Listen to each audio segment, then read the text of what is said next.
Hello, ladies and gentlemen, welcome back to the show. This is Jenga Njeru. Now, today we have the Matchmaker show, and you understand the protocol here. Any other time we have a man on board, the man must be looking for a woman. In the same way, when we have a woman on board, that woman must be looking for a man. But because today we have a man, I will tell you the kind of woman he is looking for. But before then, if you're watching us for the first time, this is the Matchmaker show. We help men and women to get matches. And the moment they get the right ones, they meet their destinies. So you're not lost. If you're new to the show, subscribe, like the video, leave a comment, and don't forget that the contacts of our guest will be on my Facebook page at Jenga Njeru. So you can follow Jenga Njeru on Facebook and you will be getting these updates in real time. Our guest on today's show was preempted yesterday because I said we have a guest from the Philippines. Philippines is a country in Asia. Okay, we have different continents. We have Africa, we have Asia, we have Europe, we have America, we have North and South America, we have Australia, and all these continents. Uh, the only continent that happens to be a country at the same time is Australia. Okay, so Australia is a country and a continent at the same time. So we have Africa, Australia, North America, South America, and we have Asia, then Europe.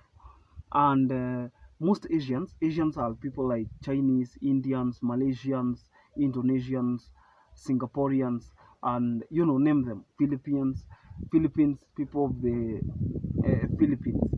And our guest happens to be a man who is coming from the Philippines. And again, you could be asking yourself, why is, I confirmed his age is 52, and you could be asking yourself, why is a 52-year-old man single? On this show, we have made it a tradition of digging deep or digging deeper into somebody's background, knowing who they are, the kind of person they are looking for, and the reason why they are single. Because the reason why one is single plays a leading role in ensuring that the person gets a match. It can also work out otherwise. The person might not get a match because of the reasons that culminated to their singlehood. So our guy is called Utah, and Utah Chloe. Let's use the word Utah.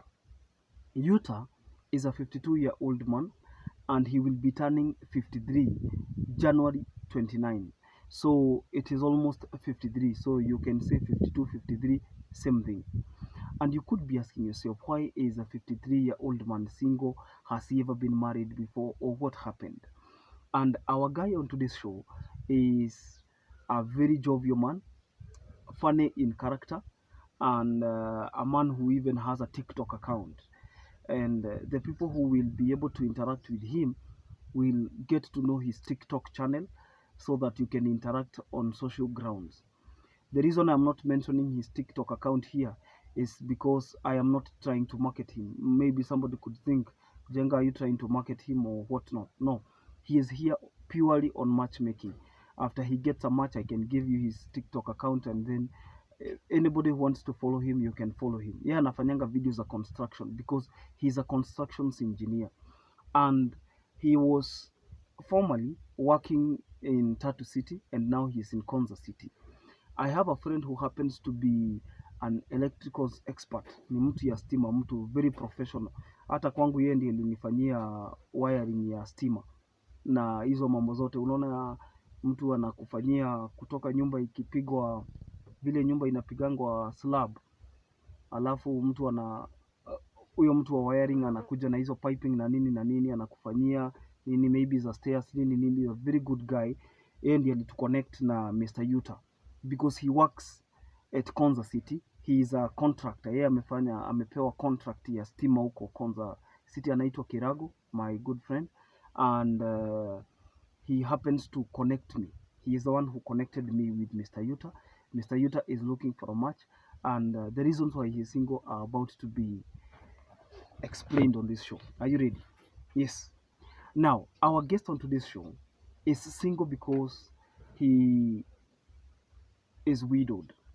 You know, when somebody is widowed, it is different from when they are single for reasons like separation and divorce.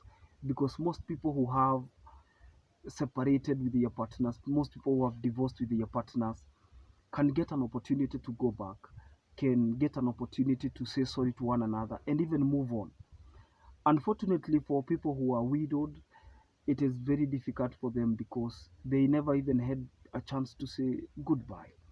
And he has a painful story. And Mr. Yuta will be appearing on our show sometimes later, maybe to give us an account of his life, because he's a victim of the typhoons. He's a victim of these natural disasters. Unaona hizi ma earthquakes, ma typhoons zinakuja. I want you to go on YouTube utaangalia typhoons in the Philippines, typhoons in Japan. Uangalie uone in some African countries and some parts of the world, people are very lucky. Unakuta kuna mtu sahi, maybe at whatever age you are, you have never seen an earthquake, you have never witnessed an earthquake. Kuna watu hata sahi, real estate developers, mtu anauzanga mahali na anajua hapa any other time a tremor can happen, and depending on the magnitude of the tremor, hiyo building inaweza anguka. Na wife yake ni victim, alipasuliwa vibaya kwa tumbo, and then after kupasuliwa, then one thing led to another. The medics were not able to save her, and we are speaking about the year 2006.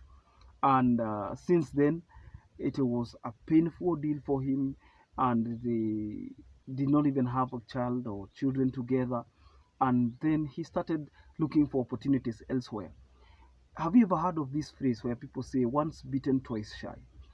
And if you happen to be in an area that is danger prone, if you happen to be in an area where, for instance, it was rumored that we are experiencing El Nino, there are places where ikinyesha hivi, there are people who have made up their minds because of what they have seen, because of what they have witnessed, maybe the death of their loved ones, they have lost families because of the floods. There are people who have vowed they will never kanyanga there. They will never be seen anywhere around those areas. Do you know why? Because once bitten, twice shy. If you have an option, maybe you can vacate. And sometimes people unfortunately don't have an option, so they have to wait until maybe the next one and try to be extra careful. But sometimes being careful is not enough, because God's time, no matter what will take you from the surface of the earth, you can never be too careful. Only God can protect you. So Mr. Yuta is looking for a woman who is between the ages of 27, yes, 27, and 35. Why? Because he wants to get babies. And for the period he has been in Kenya, he realized that Kenya is both peaceful. Kenya is not experiencing most of these natural catastrophes, and there are no disasters known for natural causes. For example, there are no earthquakes, there are no typhoons here, and he doesn't want to endanger his life again. I'm not saying it is not safe in his country, but he doesn't want to have a similar experience, and that's why he lives here as an expatriate. Who is an expatriate? An expatriate is somebody who is working in another country because of their expertise. They have been hired professionally because of their expertise.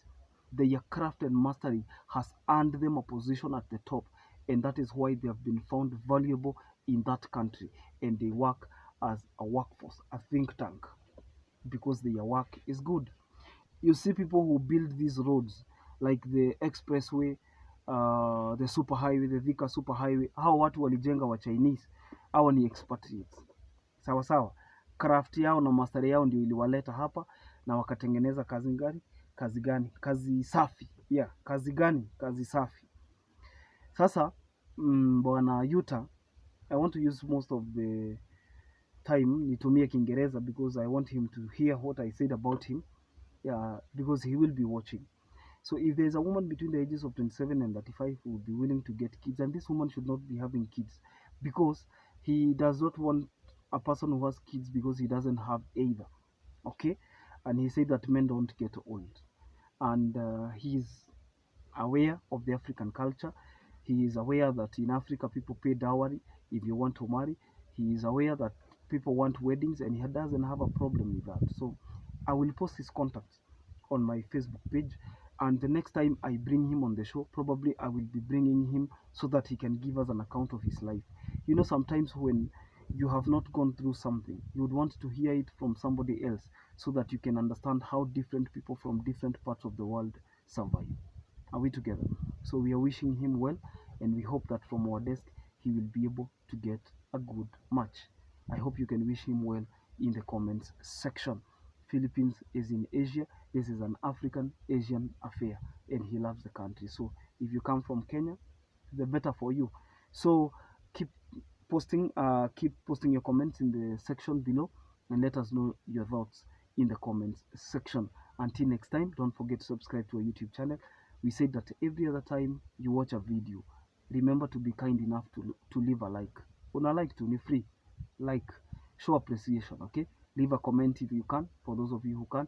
And if you have not subscribed, you can consider subscribing. It is free of charge.